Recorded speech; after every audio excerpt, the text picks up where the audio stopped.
Hello নমস্কার এবং welcome বন্ধুরা। আজকে একটা বিষয় নিয়ে আলোচনা করব, যেটা জেনারেল ডিসকাশন। সেটা হচ্ছে বা অ্যানালিটিক্যাল ডিসকাশন বলতে পারেন। সেটা হচ্ছে 2022 সালে যেখানে প্রায় 100টার ওপরে সিনেমা রিলিজ করেছিল বাংলা অর্থাৎ টলিউডে, সেখানে 2024-এ 50-এর নিচে কিন্তু নেমে গেছে সংখ্যাটা। এবং এটা কিন্তু খুব চিন্তার বিষয়, কারণ আস্তে আস্তে কিন্তু সংখ্যাটা কমছে। খুব সিলেক্টিভ ছবি কিন্তু রিলিজ হচ্ছে, মেনলি কিন্তু ফেস্টিভ্যাল সময়টাকে টার্গেট করে কিন্তু রিলিজ হচ্ছে। এটা কেন হচ্ছে, যেটুকু আমার বক্তব্য বা যেটুকু আমার বোধগম্য হয়েছে, যেটুকু আমি বুঝতে পেরেছি বা যেটুকু আমার নলেজ আছে, সেটা আমি শেয়ার করতে চাই। প্রথম কথা হচ্ছে 2022-এর আগে তো কোভিড পিরিয়ড ছিল, 2020-21 এই সময়, সেই কারণে কিছু ছবি আটকে ছিল। সেই কারণে বেশ কিছু ছবি কিন্তু একসাথে এক লটে মুক্তি পেয়েছে। সেটা ছাড়াও আগে কিন্তু বাংলা ছবি প্রচুর রিলিজ হতো এবং বাংলা কমার্শিয়াল ছবির সংখ্যাও প্রচুর ছিল এবং প্যারালাল ছবির সংখ্যাও কিন্তু প্রচুর ছিল। আস্তে আস্তে কিন্তু রিমেক কালচারটা উঠে যাওয়ার পরে বাংলা কমার্শিয়াল ছবির কালচারটা কিন্তু আস্তে আস্তে পড়ে যায় এবং শুধুমাত্র কিছু সিলেক্টিভ ছবি হতে থাকে, মেনলি জিতে এগুলো করতে থাকেন। বাকি যারা টপ সুপারস্টার রয়েছেন, প্রসেনজিৎ চট্টোপাধ্যায়, দেব, এরা কিন্তু প্রায় বন্ধই করে দিয়েছিলেন। এবং আরেকটা কথা হচ্ছে যে আস্তে আস্তে কিন্তু যে ফ্যামিলি অডিয়েন্স বা মাল্টিপ্লেক্স অডিয়েন্স, তারা কিন্তু ফ্যামিলি ড্রামার প্রতি ঝুঁকতে শুরু করে, গোয়েন্দা গল্পের উপর ঝুঁকতে শুরু করে। সেই ধরনের ছবির সংখ্যা কিন্তু বাড়তে থাকে, কারণ সেই ধরনের ছবি লোকে দেখতে চায় এবং তার সাফল্যের হার সেটাও কিন্তু অনেক বেশি। ওইগুলো করা মানে মোটামুটি টাকা রিকভার হয়ে যাবে। ফ্যামিলি ড্রামা ঠিকঠাক যদি করা যায়, গোয়েন্দা গল্প ঠিকঠাক যদি করা যায়। কিন্তু আস্তে আস্তে ছবির সংখ্যা আরও কমছে। কেন ফ্যামিলি ড্রামা বা এই জাতীয় জিনিসগুলো আরও কমে যাচ্ছে, কেন বাড়ছে না? তো এর যে মেন কারণ বলে আমার মনে হয়, সেটা হচ্ছে যে এখন কিন্তু বক্স অফিস কালেকশনটা খুব দুর্বল। বক্স অফিস কালেকশন কিন্তু সেরকম হচ্ছেই না। খুব সিলেক্টিভ ছবির ক্ষেত্রে কিন্তু বক্স অফিস কালেকশন ভালো হচ্ছে। 2024-এ কিন্তু প্রথম হিট যেটা আসে সেটা অনেক দেরিতে, এটা আমাদের গল্প, সেটাও সারপ্রাইজ হিট ছিল।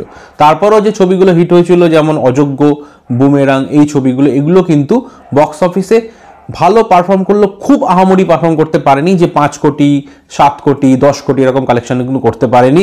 সেই কারণে কিন্তু ভালো ছবি হওয়া সত্ত্বেও কালেকশন সেরকমভাবে বক্স অফিসে আসছে না। তো বাকি ছবিগুলোর কথা চিন্তা করুন, কিরকম কালেকশন হবে। টাকা তো রিটার্নই আসবে না, লোকে ছবি করবে কি করে?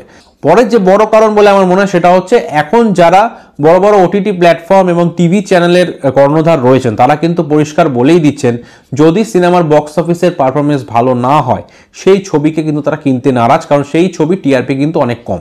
আপনারা দেখছেন যে এখন জিৎ দেবের ছবির টিআরপি কিন্তু অনেক কমে গেছে আগের তুলনায়। অর্থাৎ 2016, 17, 18-তে যেরকম টিআরপি ছিল, এখন কিন্তু সে টিআরপি নেই। সুতরাং টিআরপিটা কিন্তু অনেকটাই পড়ে গেছে, যেই কারণে চ্যানেলগুলোর বা ওটিটি প্ল্যাটফর্মগুলোর ইনকাম সেরকম হচ্ছে না।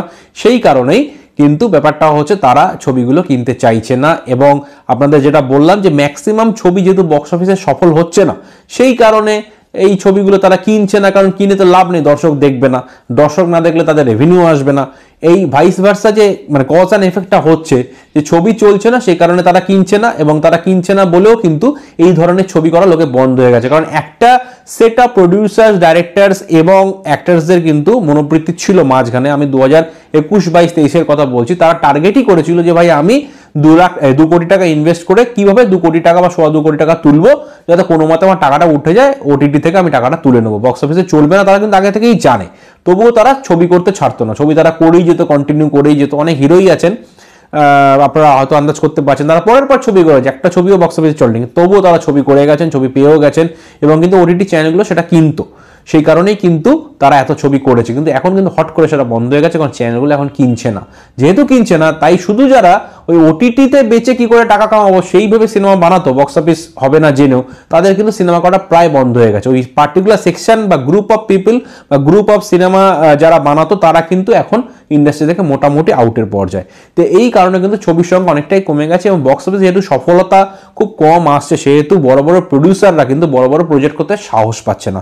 এবং অনেক ক্ষেত্রে হচ্ছে কি, যে ছবিগুলো তৈরি অবস্থায় পড়ে আছে, কিন্তু ফেস্টিভ্যাল রিলিজের জন্য তারা মুক্তি দিতে পারছে না। ফেস্টিভ্যালে অলরেডি অনেক বড় বড় ছবি রিলিজ দেওয়ার জন্য অপেক্ষা করেই রয়েছে। এই কতগুলো কারণ হচ্ছে বলে আমার মনে হয়। তো আমরা যদি একটু সিনেমার গুণগত মানটা উন্নত করার চেষ্টা করি, শুধু রেভিনিউর কথা না ভেবে যদি বক্স অফিসের দিকটা চিন্তা করি, যে ভালো ছবি করব, দর্শককে ভালো কিছু দেবো এবং ভালো কালেকশন আসবে, তাহলেই কিন্তু বাংলা সিনেমার আরও উন্নতি হবে এবং বক্স অফিসে অনেকটা গ্রোথ হবে এবং আরও ভালো ভালো বাংলা ছবি তৈরি হবে।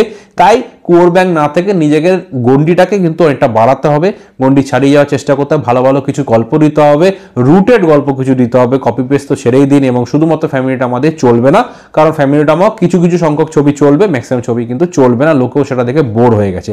দুর্দান্ত ডিরেকশন, দুর্দান্ত গল্প হতে হবে ফ্যামিলি ড্রামাতেও, নাহলে কিন্তু লোকে কানেক্ট করতে পারবে না।